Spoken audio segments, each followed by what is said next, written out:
Hey, this is Gigi, your Christian fasting coach. Thanks for stopping by the channel. If you've been following, you know that for the month of October, we've been doing a wisdom fasting series where we read the book of Proverbs, one chapter a day.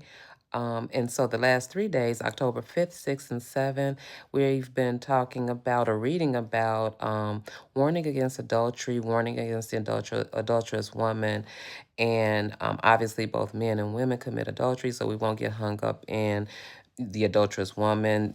We're talking about adultery.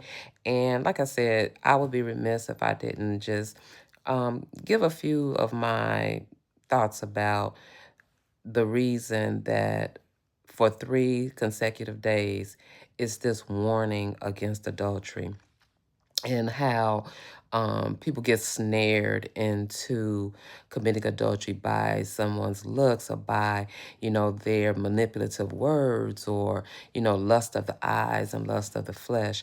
And just the fact that for 3 consecutive days it talks about adultery, it is communicating the gravity of committing adultery, even more so than fornication.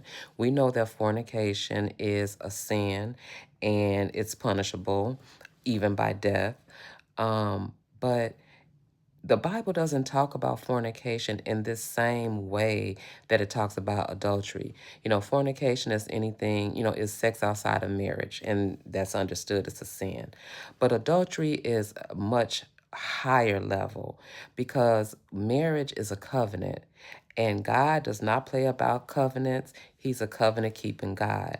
And when you get married, that is a covenant, life or death. You're going to honor that marriage, honor your marriage, the marital bed.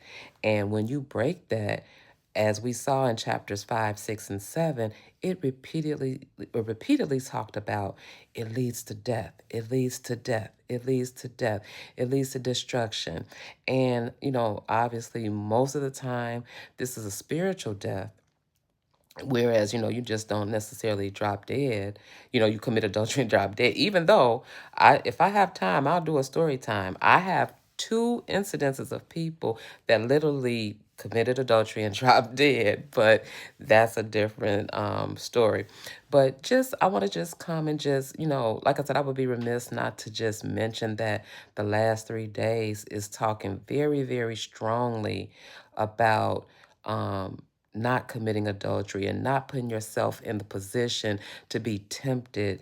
And it's just so, so important that we heed this message because so many people get snared in adultery and it's really no turning back.